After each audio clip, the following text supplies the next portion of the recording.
Então vamos a Brasília agora. Vamos falar com ele, está no Skype o ministro da Secretaria-Geral da Presidência da República. Senhoras e senhores, aqui está Onyx Lorenzoni para o nosso papo. Fala, ministro, beleza?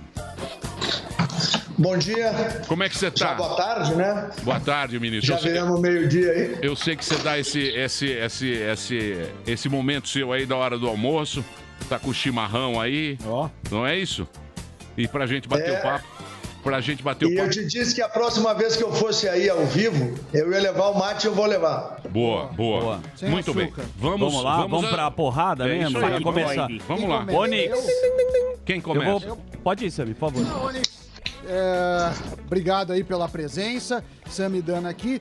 Ontem estava eu no Twitter e você estava em Trending Topic do Twitter. Não sei se o senhor chegou a ver, porque muitos, ou não sei se muitos, mas uma parte interpretou a sua fala dizendo que a PF vai investigar os irmãos que fizeram a denúncia de uma suposta corrupção na compra da vacina como uma ameaça. Então eu queria que você começasse explicando aí o que você quis dizer e imagino que não foi isso, mas com a palavra. Bom, obrigado aí pela pergunta. A primeira coisa a ser dita é que na Lei 8.112, que é o Estatuto Funcionário do Servidor Público, o servidor público tem o dever, toda vez que tiver qualquer suspeita, de fazer a comunicação ao seu superior hierárquico ou às autoridades. Como ministro de Estado, desde a entrevista do deputado Luiz Miranda a uma rede de televisão, onde ele assacou contra a honra do presidente, aonde ele construiu uma série de fantasias, aonde ele fez acusações muito graves, era necessário que, sofrendo esse ataque, o governo pudesse identificar e responder ponto a ponto tudo aquilo que foi dito. A cada ação tem uma reação de igual intensidade. A partir daí, o que eu fiz ontem, ao lado do ministro Elcio e ao lado do secretário de Comunicação, André, foi esclarecer a verdade e comunicar que o presidente da República, através da Casa Civil, pediu para que a Polícia Federal abra uma investigação para apurar todos aqueles fatos, que nós consideramos absolutamente não verdadeiros. Primeiro, ali tem denunciação caluniosa, que está capitulado no Código Penal, e ali tem a produção de provas falsas, que haveria indução da CPI para produzir esse tipo de prova. O que tem que ficar claro no bom português é que não houve favorecimento a ninguém, não teve compra superfaturada, não teve sobrepreço e não houve compra alguma. O governo brasileiro não gastou um centavo. Esse é o fato. Agora, tu me permite voltar para explicar direitinho para todo mundo que está no pânico o que aconteceu? Por favor. O deputado Luiz Miranda foi lá na casa do presidente, no Alvorada, no sábado 20, dizendo que tinha... Falou um monte de coisas. Dizendo que tinha uma suspeita, né, sobre o procedimento da Covaxin. Saiu de lá, publicou em redes sociais, nada em relação à vacina, publicou outras coisas, falando de ICM, de governador, de combustível, coisa desse tipo. Bom, no início da semana subsequente, o presidente chama o ministro Pazuello e diz, olha, do jeito do presidente, tem uma capivara aí, tem uma capivara nessa questão da vacina indiana, verifica isso. O ministro, de posse dessa informação, chamou o coronel Elcio, mandou verificar, o coronel Elcio checou o contrato correto, contrato rígido, e o que diz o general? Não, isso aí tem alguma fofoca aí, isso não tem nada de verdade. Muito bem. Passam-se 3 meses, e aí o deputado vem com esse documento aqui.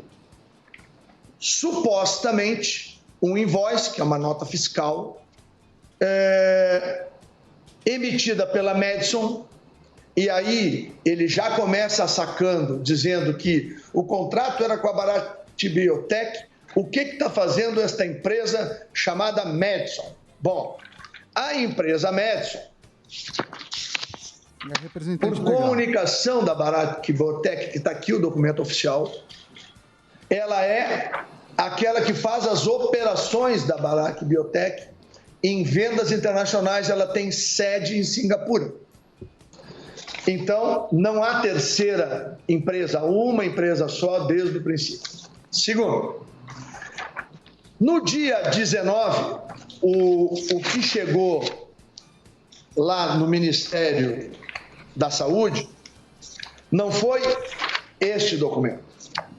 No dia 19, reconhecido pela representante da Bharat Biotech, que chegou no Brasil foi este documento. Completamente diferente deste documento. Aqui, quando fala o consignatário, que é o governo brasileiro, no documento oficial está em português. O documento apresentado ontem na rede de televisão está em inglês. Aqui, onde descreve o conteúdo dos produtos que chegariam ao Brasil, no campo específico do documento apresentado pelo deputado, não tem essa descrição.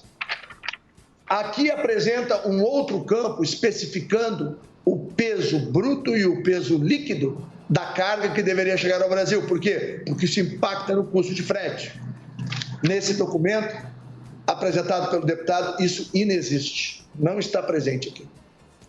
Então, com base nessas evidências, a gente vai pedir hoje, né, para a Polícia Federal, para que a Polícia Federal faça uma peritagem, que os peritos da Polícia Federal analisem os documentos para buscar a verdade. Agora, o mais grave. No dia 23, um subordinado ao senhor Luiz Ricardo Miranda, que se chama William Amorim Santana, enviou este e-mail para a senhora Emanuela Medrades, representante da Bharat Biotech, dizendo que o primeiro invoice, que é esse aqui, tinha um erro. Qual erro? O erro de que pedia pagamento adiantado. E o contrato tinha uma cláusula restritiva que só chegaria o produto aqui uma vez aprovado na Anvisa, uma vez autorizado pela Anvisa, desembarcado no Brasil, só depois o Brasil pagaria. Era uma cláusula restritiva e de segurança ao dinheiro público. Então, ela responde a ele dizendo, sim, já havia solicitado, já está pronto, estou te enviando. E ela envia este invoice aqui, que é o correto, respeitando todas as regras do contrato. Mais grave ainda, portanto, no dia 23, o irmão do deputado, que foi no dia 20 falar com o presidente, ele já sabia que estava tudo correto, que havia sido um equívoco da empresa, que foi corrigido. No dia 24, o setor que ele chefiava tem uma senha do Siscomex, que é o sistema do Ministério da Economia, que autoriza a licença de importação. E essa licença de importação é emitida no dia 24, às 10 horas e 9 minutos. Portanto, no dia 24, o senhor Luiz Ricardo tinha absoluta certeza de que estava tudo dentro da lei, tudo dentro do contrato. Por que ele não levou isso ao seu superior hierárquico? Ele que vai ter que explicar. Por que eles mantiveram uma narrativa sabidamente inverídica e 3 meses depois eles foram estimulados por quem para fazer essa conversa? Ele foi ocupar espaço na mídia ontem para agredir o presidente da República, para atacar o presidente da República. Esse deputado sempre foi recebido aqui com respeito, como nós recebemos todos os deputados, inclusive os de oposição ou senadores. Porque há um princípio da democracia que é o respeito. Tu pode não concordar com nada que a pessoa diga ou faça, mas porque ele está investido de uma representação popular, ele tem que ser respeitado. E, por fim, para fechar, esse cidadão, em mais de uma viagem, o presidente fez a gentileza de o convidá-lo, porque ele representa o Brasil. E ele produz tudo isso, então, para mim, desde ontem, ele trai a confiança do presidente, ele trai a confiança do Brasil e ele se junta àqueles do mal que querem voltar àquele tempo da roubalheira, do desvio de dinheiro público, que era a rotina dos governos anteriores. Nosso governo é diferente, eles gostem ou não. Nós temos o Brasil no coração, nós somos tementes a Deus e a honestidade e a correção é um valor para nós. E vamos para o 31º, para o 32º, para o 40º, até o final deste governo do próximo, não tendo corrupção no governo de Jair Bolsonaro. Fala, Gauchão. Beleza, ministro? Cara, amigão. Só pra dar quebrada aí. Só pra dar quebrada. Gauchão. Fala, Gauchão. Fala, Gauchão. Ministro, para você, para o deputado Luiz Miranda e para todos os integrantes da CPI, fica resguardado o direito à ampla defesa, ao contraditório. Ninguém aqui no Pânico vai partir para um denuncismo apressado, até porque são informações preliminares, mas o senhor não estaria aqui conosco ao meio-dia pontualmente e com essa papelada toda se não tivesse caroço nesse angu pro bem ou pro mal. Eu queria te fazer uma questão rapidamente, que é a seguinte. A informação que a gente recebe também é que o governo teria reservado um empenho, uma nota de empenho na ordem de R$1.600.000 já destinado à contratação desse imunizante, sem respeitar as cláusulas necessárias e informações também. Aí eu queria a tua opinião sobre essas duas situações, que o Itamaraty teria se imiscuído nessa jogada junto à embaixada em Nova Delhi para que a Anvisa não barrasse o imunizante uma vez que esse contrato tivesse sido firmado de uma vez por todas. Em relação, então, à suposta nota de empenho, a interferência do Itamaraty junto à embaixada de Nova Delhi, e finalmente, eu não posso deixar de te perguntar, abre aspas, que o deputado Luiz Miranda disse: não vou me sentir coagido, não. Vou botar ele na cadeia. Se ele tentar me ameaçar de novo, vou procurar todas as autoridades para que isso aconteça. O que você tem a dizer para o deputado Luiz Miranda após essa declaração? Pergunta longa. Olha, o deputado Luiz Miranda é grande, adulto, toma suas decisões, tem seu livre-arbítrio. Ele escolheu um caminho, que é o caminho do mal. Ele fica lá. Eu estou aqui do lado bem. Eu não tenho que dizer nada para ele. Ele pode dizer o que ele quiser. Ele tem imunidade parlamentar como eu tenho. Eu sou tão deputado quanto ele.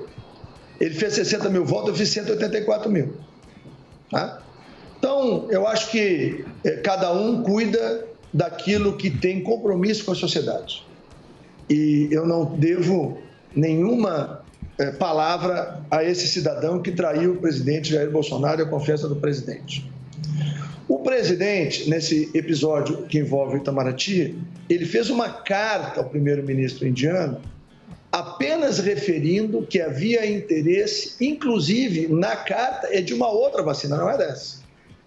Por quê? Naquela época em que os contatos foram feitos, todos desejavam comprar o maior volume de vacina possível. Havia uma disputa internacional e uma corrida para aquisição de vacinas.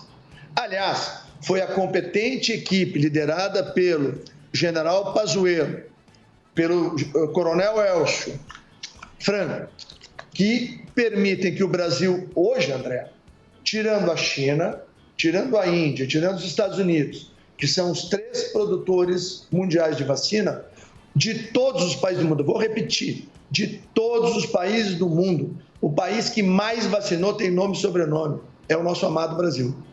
O ministro, Brasil de Jair Bolsonaro. Ô ministro, uma nova... Isso é inegável. Isso não tem conversa.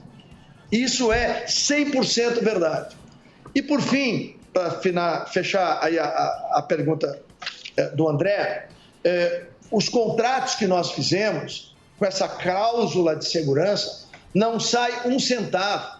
No momento que tu tem, como eu já mostrei, a licença inicial...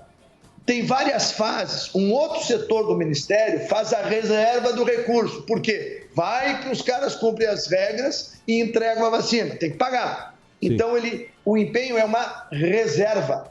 O empenho não é um pagamento. O empenho é uma providência antecipada, uma previsão. Vamos lá. André, tu vai viajar, sei, vamos lá que passou a pandemia, está bem vacinado, vai fazer uma viagem, vamos lá, para a Espanha. Tu vais te preparar 1 ou 2, 3 meses antes para ter o teu cartão de crédito não muito tomado, tu vai ter alguma reserva financeira para tu proteres ir para a Espanha. Quando a gente faz uma compra, o governo age igual a qualquer cidadão. Ele faz uma reserva. Vai que eles conseguem entregar, a gente paga, porque está reservado. Na medida em que eles não entregaram, e a cláusula restritiva era clara, não entregou, não cumpriu as exigências da Anvisa e a empresa não conseguiu cumprir, não paga nada. O governo Jair Bolsonaro não gastou um centavo nesse contrato. Mas quando é que nós vamos ficar sabendo aí dessa treta toda? Porque a gente entende lá, tem um empenho, o sistema do governo de fazer uma compra é diferente. Sim. Mas a gente quer saber quando é que nós vamos ficar sabendo dessa treta aí toda aí, essa confusão toda. Quando é que a gente vai ficar sabendo da verdade disso? Senão vai ficar o dito pelo não dito, vai ficar essa história. E tem um ponto sem nó aqui, ministro, se você me permite. Foi resgatado aqui um print de 3 meses atrás, no YouTube do senador Flávio Bolsonaro, do título que diz o seguinte: 20 milhões de doses da vacina Covaxin via Ministério da Saúde. E o título é Compra de 20 milhões de doses da vacina Covaxin. Dando a entender que está comprado, que já está resolvido, que está firmado. Meu irmão, André, não tem nenhum ponto sem nó. Quando tu assina um contrato de futura aquisição, o que tu está fazendo? Como nós fizemos com todas as demais empresas. Nós assinamos contrato de promessa de compra e venda. Vamos lá? É igual a imóvel. Ou seja, sem atas. Tu não precisa pagar nada na frente. Só que a pessoa tem que te entregar o bem para te pagar, correto? O contrato é assemelhado. O governo não pode adquirir algo sem ter contrato. O governo não pode emitir licença de importação sem ter o contrato e todas as fases, como nós vimos aqui, sem ter um invoice, que era a nota fiscal. O governo, para pagar, precisa empenhar. Então, o que é isso? São coisas administrativas, fases administrativas, que são comandos legais que todo e qualquer ministro ou todo e qualquer ministério tem que cumprir. Isso são princípios de gestão pública para proteger o dinheiro do contribuinte. Então, a nossa diferença com os governos anteriores, e particularmente com os governos petistas, é que lá a farra era absoluta, não tinha respeito pelo dinheiro do cidadão. E aqui tem exatamente o contrário. Aqui tem respeito pelo cidadão. Aqui o governo não se serve da sociedade brasileira. Aqui o governo serve aos brasileiros e brasileiras. É completamente diferente. Então, mas agora isso aí vai para onde, ô ministro? Como é que vai resolver essa treta aí? Bom, Polícia Federal deve abrir hoje ou amanhã uma investigação. Nós vamos dar ciência à Procuradoria-Geral da República, porque tem um deputado federal envolvido, que provavelmente, com base nos dados que nós temos, como as evidências são muito fortes, é bem provável que abra o procedimento investigatório e a Controladoria-Geral da União vai abrir um processo investigatório, a pedido também do governo, sobre as ações do funcionário. Porque, como eu expliquei aqui, ele tinha a informação, ele sabe que não houve nenhum erro, ele sabe que não se gastou nenhum dinheiro. E aquilo que o deputado Luiz Miranda disse, que o irmão dele era um herói nacional e que impediu que o Brasil gastasse 4 milhões ou 45 milhões de dólares, não é verdade.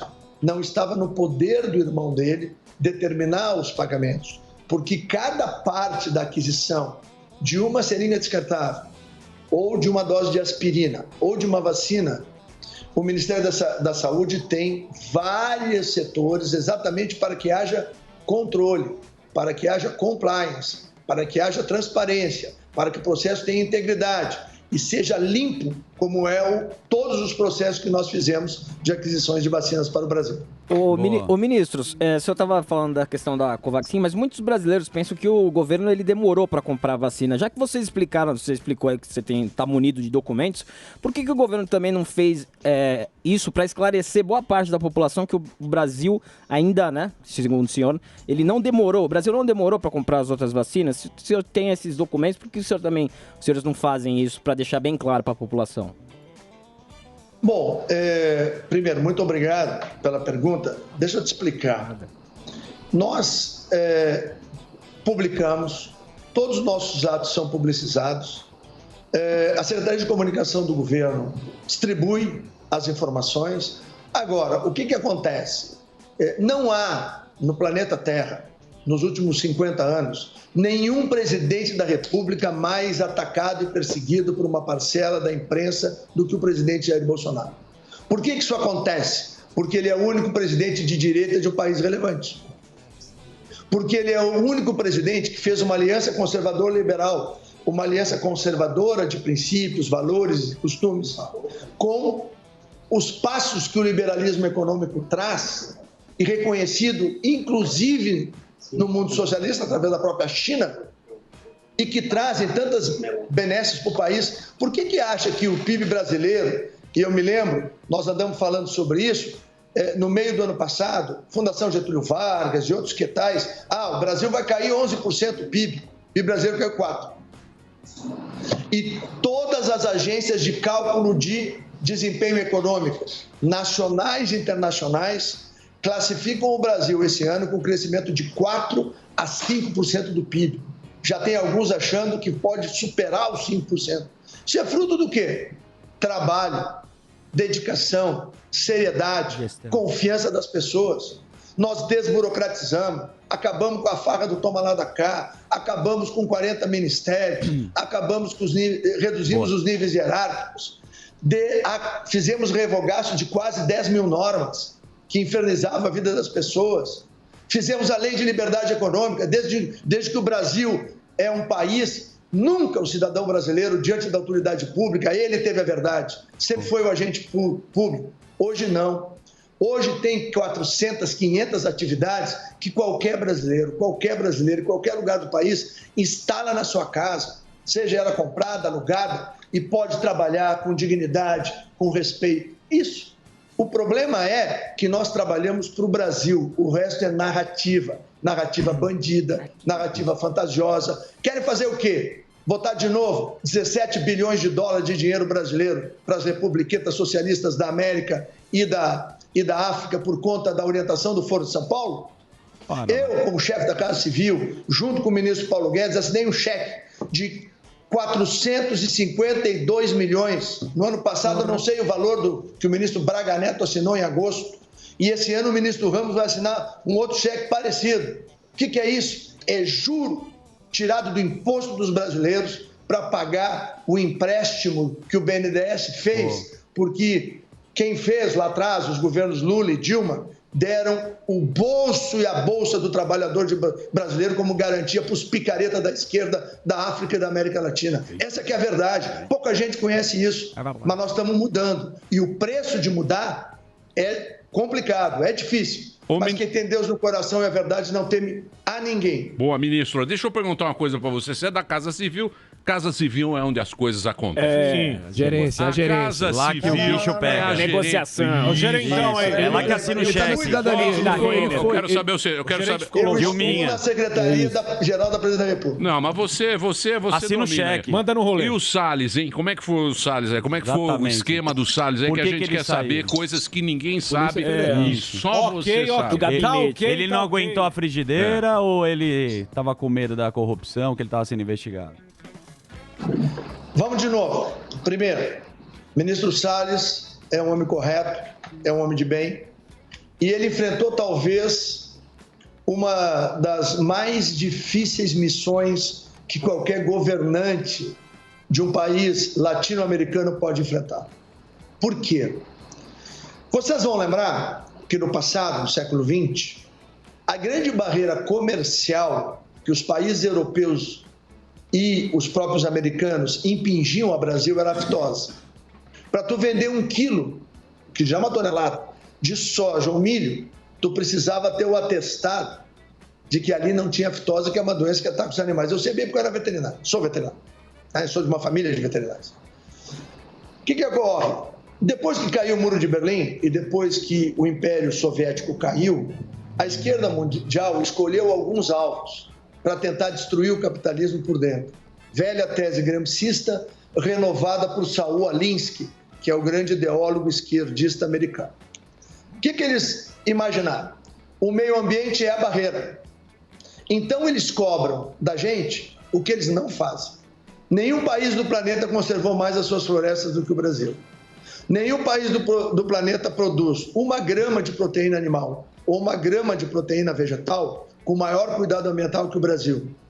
Em nenhum país do mundo existe a reserva legal. Eu tive na Holanda.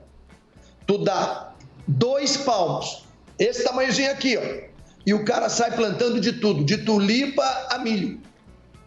Aqui no Brasil, o gado não pode ir na aguada da propriedade sem autorização da autoridade ambiental.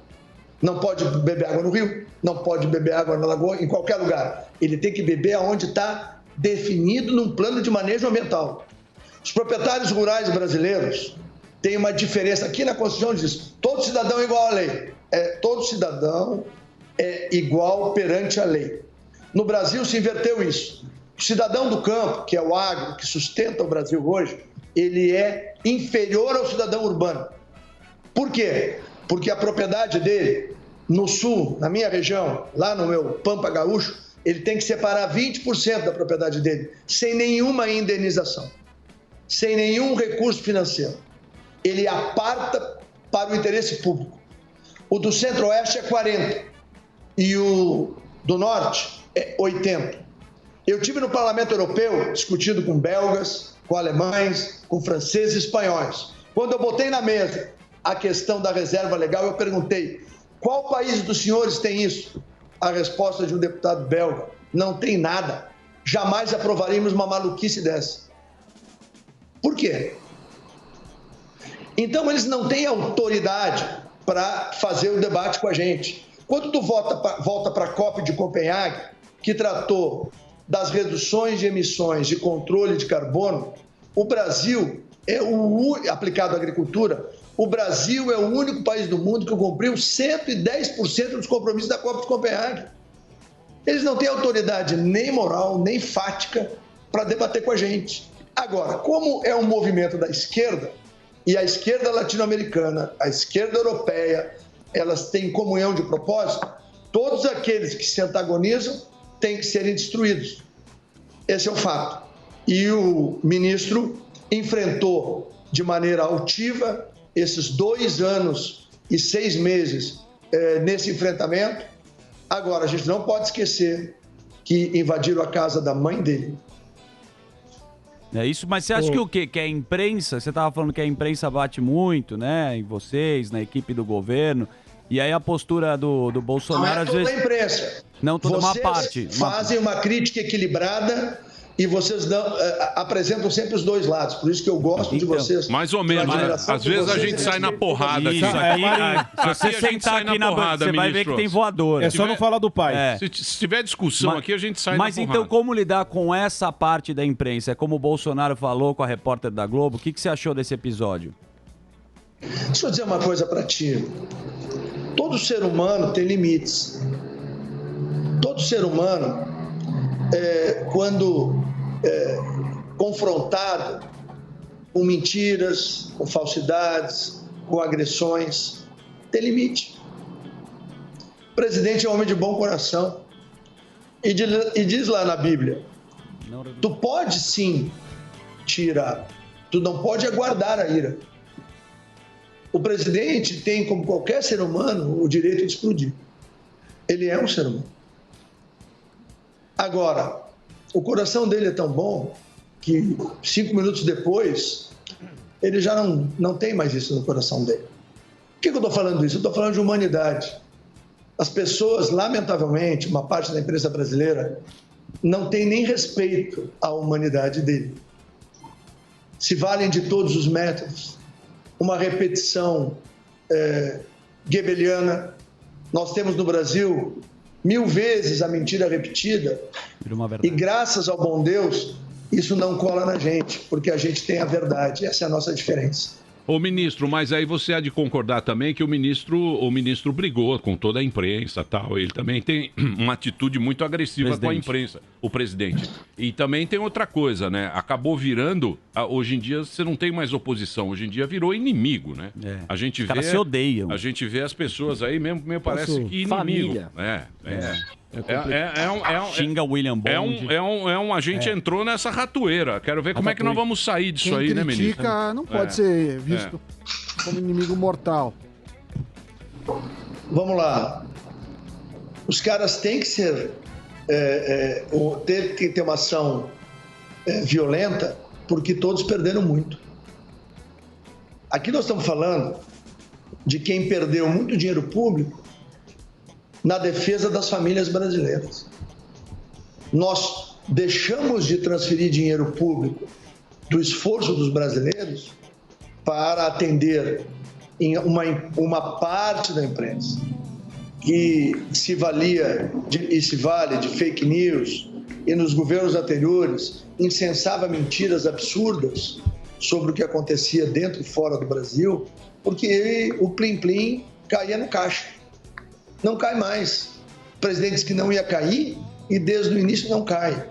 Então, se tu vai para o número de ouvintes, assinantes, compradores de jornais e revistas do Brasil, os índices todos são assustadoramente decrescentes. Por quê? Porque pararam de fazer jornalismo, que significa dar os dois lados, e passaram a fazer militância política contra o Brasil. A campanha que foi feita no exterior é uma vergonha contra o Brasil. Isso permitiu, por exemplo, que um empresário, que é diretor de uma empresa brasileira que vende temperos para o mundo todo, ele esteve em supermercados em Berlim, aonde está lá em alemão, nas prateleiras. Não compre produtos do Brasil, porque eles são oriundos da destruição da floresta amazônica. Ministro. Mas, ô ministro... E quem é que saiu para defender isso? A imprensa brasileira já defendeu o Brasil? Eu nunca vi. Ô ministro, mas isso aí é um movimento do mundo inteiro, né? Isso aí eu não acredito que seja só a imprensa. Tudo bem, o que repercute lá fora é o que sai daqui da imprensa brasileira, mas isso aí é um movimento mundial, a preservação do verde e tal. É lógico que prejudica a gente, o agronegócio brasileiro é monumental, daqui a pouco é o melhor do mundo, acho que o nosso agronegócio. Em algumas áreas, sem dúvida. Então, soja, o pequeno produtor francês, tal, não sei o que, ele sofre com isso, porque a gente tem mais condição de oferecer comida tal para o mundo inteiro. Clima, o Brasil não é brincadeira. O Brasil é top. Incomoda. Incomoda muito. Sabe quanto por cento do nosso território? Oi, pode falar. Menos de 8%. Sim. Em terras agricultáveis, no caso. Sim. Certo? É que nós usamos para produzir. Sim. 8%. Eu tenho uma pergunta, voltar a falar de pandemia, de Covid. Tem uma frase sua que foi muito controversa, que você fala que o lockdown não é eficiente porque a pulga, o inseto e outros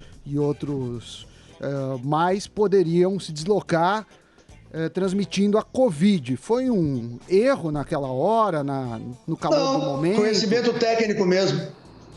Conhecimento técnico de quem afirmou, fui eu, e desconhecimento técnico de quem criticou. É simples assim. Por quê? Vamos lá? Vamos claro.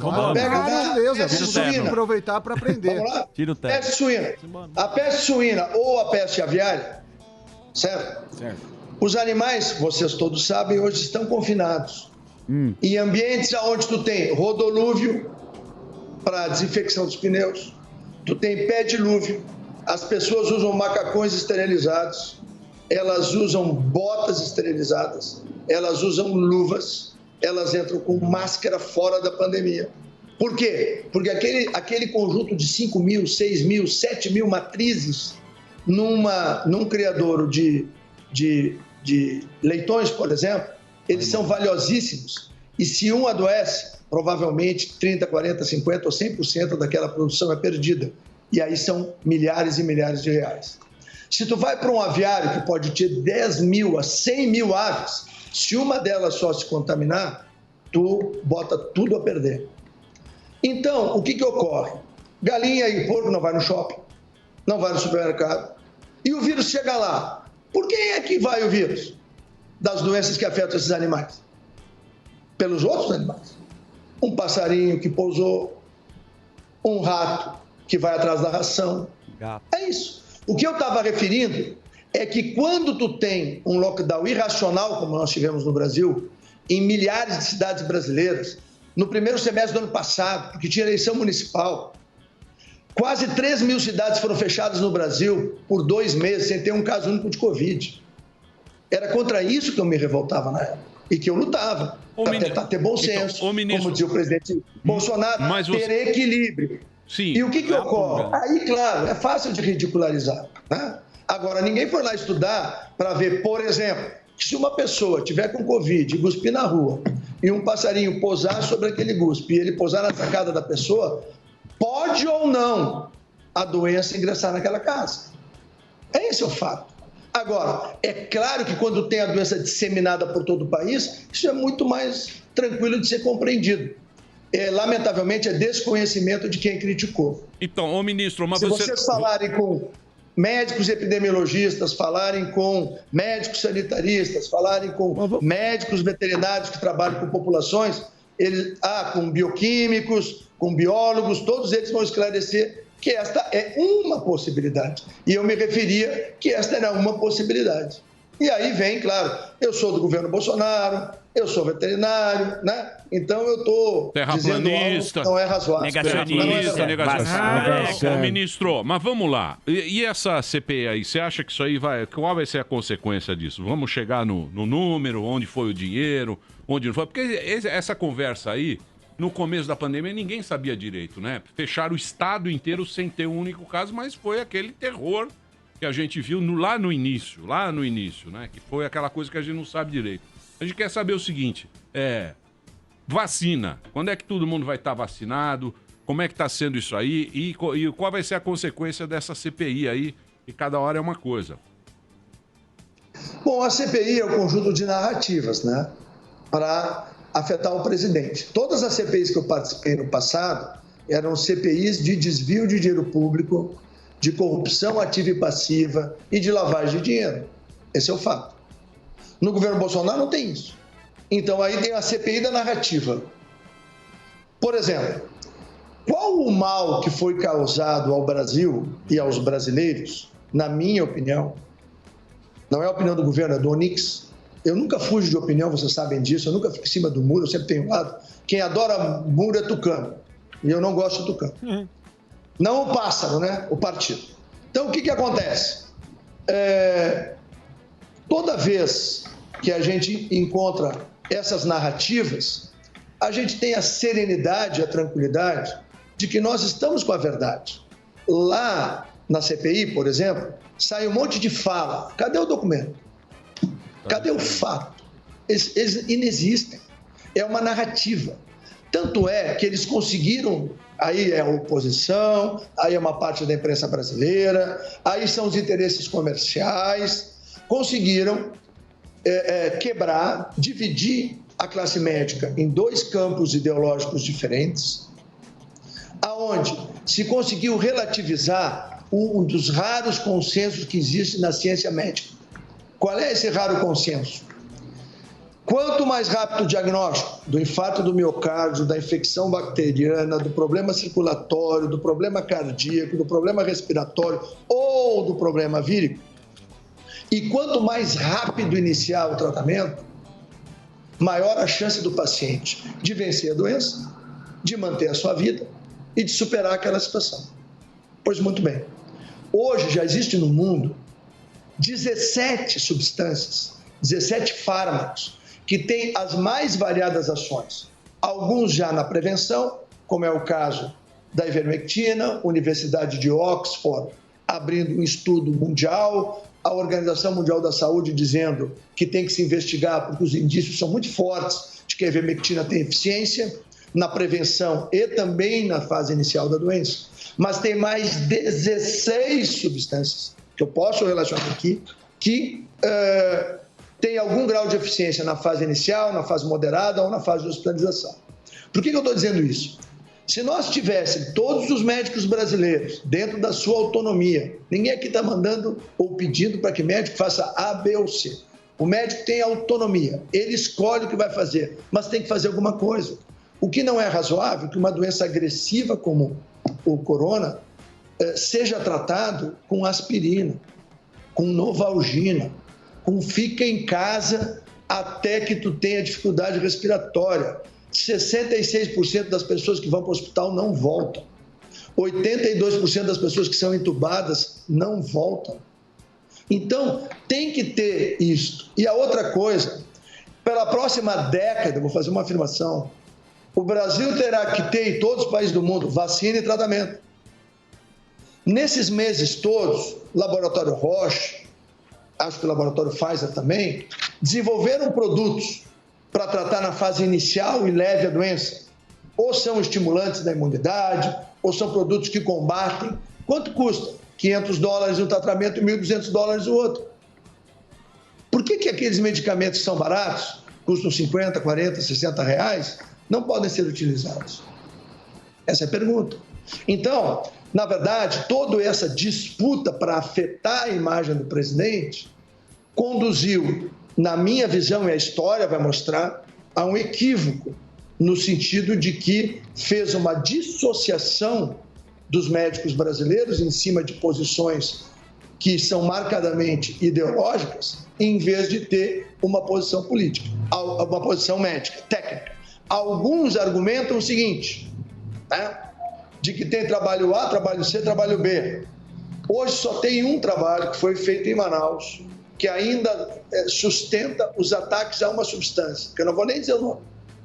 Aquele trabalho lá foi feito, hoje está sob investigação do Ministério Público. Por quê? Porque a dose dada era uma dose letal, conhecida desde 1998 por um cientista que descobriu que se der 5 gramas de hidroxicloroquina para uma pessoa por dia, como tem uma meia-vida de 30 dias, no quinto dia, 1 grama por dia, no quinto dia, lá foi dado 1,2 gramas ao dia, no quinto dia, essa pessoa está com a dose letal para quem não tem nada. Um homem saudável que tomasse esta dose do acho que é sulfato de cloroquina, não é o hidróxido, que é menos agressivo, essa pessoa estaria, um adulto normal como nós, estaria sob risco de perder a sua vida por conta da letalidade que a substância tem em altas doses. Então, ministro, esse é o ponto. Mas isso aí foi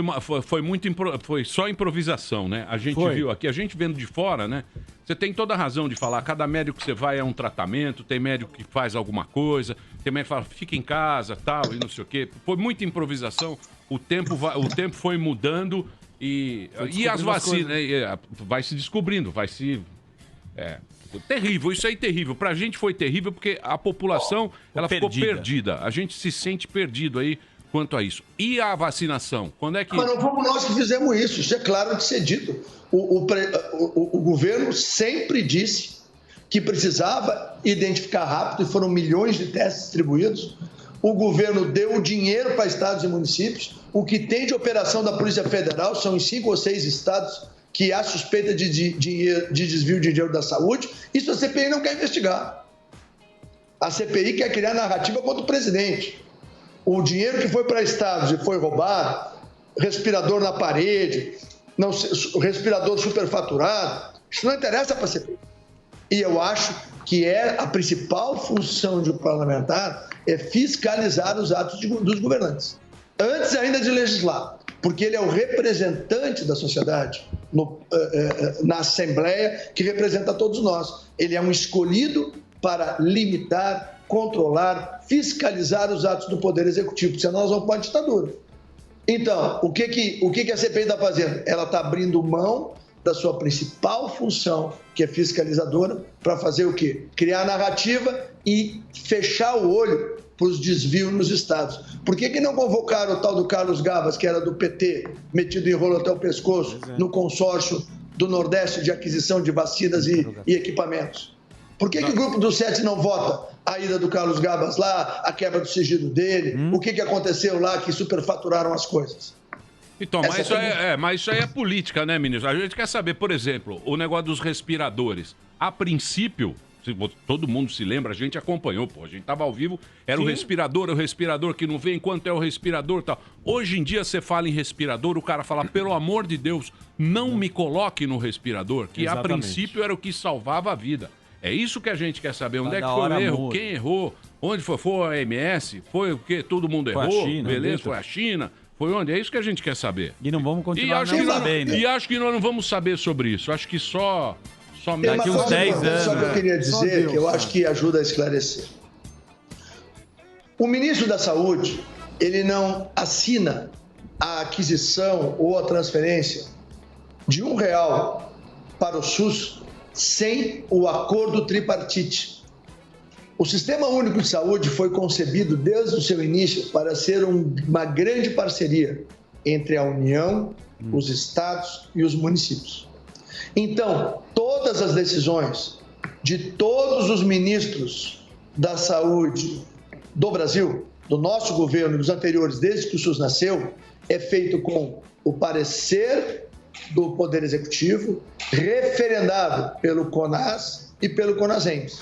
O que é o CONAS e o CONASEM? É o Conselho Nacional dos Secretários de Saúde dos Estados e o Conselho Nacional dos Secretários de Saúde dos Municípios. Então, tudo o que o general Pazuello fez na sua passagem no Ministério da Saúde, como o doutor Quiroga está fazendo hoje na sua passagem no Ministério da Saúde, ele é uma decisão de 3 partes, sempre referendadas, sempre consensuais, sempre acordadas, porque a gênese, o nascimento, a coluna de sustentação do SUS, ela é a tripartição das responsabilidades. Muito bem. Ô, ministro, eu queria agradecer aí o papo. Obrigado aí por você ter atendido a gente. Candidato ano que vem, ministro? Vamos Candidato esperar. ao governo ano que vem? Olha lá, o chapateiro. Candidato. Saber, Tá pô. querendo já. Candidato a vice. Deixa eu te dizer uma coisa. Candidato a Eu vice. tenho um dever de lealdade absoluto ao presidente Jair Bolsonaro. Certo. Tá vendo, mano? O meu compromisso, o compromisso do governo é de tocar e fazer o Brasil sair dessa circunstância toda que ninguém queria. Isso nos foi imposto por uma doença que veio lá da China. O mundo todo se bate com ela. E nós ainda temos que terminar de vacinar toda a população brasileira, que eu espero que ocorra até o mês de novembro desse ano, ter 100% da população vacinada. Eu espero que a gente consiga, com as medidas, que o PIB brasileiro cresça 4, 4,5%, 5%, que a geração de empregos vai ser extraordinária para o nosso país. E nós não podemos antecipar a eleição. A eleição nós vamos tratar a partir de janeiro e fevereiro, com toda a humildade, com toda a seriedade. Agora, que eu sempre tive o sonho de um dia disputar o governo do Rio Grande do Sul, o Rio Grande do Sul inteiro sabe, e ele está guardado no meu coração. Quem vai decidir o que eu vou fazer o ano que vem, primeiro é Deus, a quem eu sirvo, e depois ao meu presidente, a quem eu sirvo e devo lealdade. Mas a vontade está aqui no coração. E se for possível, eu estarei o ano que vem tratando desse assunto. Tá bom? Tá certo. Boa, Tá bom, ministro. tá bom. Valeu, Gauchão. Já que você tá... Gauchão aí eu tá- vou falar o que a gente falou outro dia lá. Eu vou no Lucas Obediente. 8,17. Exato. Eu vou, já que você tá puxando aí, A eu vou luz. puxar a Bíblia, o 8,17, que é o que a gente quer saber realmente dessa história toda. Espero que tudo seja esclarecido. Se bem que eu acho que não vai ser esclarecido, vai ficar toda essa nesse história blá, aí. blá, blá. Mas vamos torcer para ir para frente, o país que é o que Boa. todo mundo precisa. Obrigado, viu, Simbora. ministro, pelo papo, pela conversa. Você... Marcar uma picanha com o Isso. ministro. Eu quero agradecer para vocês. Vocês são uma maravilhosa bênção aí na vida de todos os ouvintes, todos que acompanham vocês também pela internet. Eu quero dar parabéns a esse trabalho maravilhoso que vocês fazem. Vocês tratam com seriedade, mas também com alegria as coisas. Vocês têm uma visão otimista do presente e do futuro do Brasil. Eu acho isso muito importante. Uma palavra final em nome do presidente Bolsonaro. A verdade para nós é um valor e nós vamos atrás da verdade. Sempre. Valeu, ministro. Abração, até a próxima. Obrigado, ministro. Valeu, então.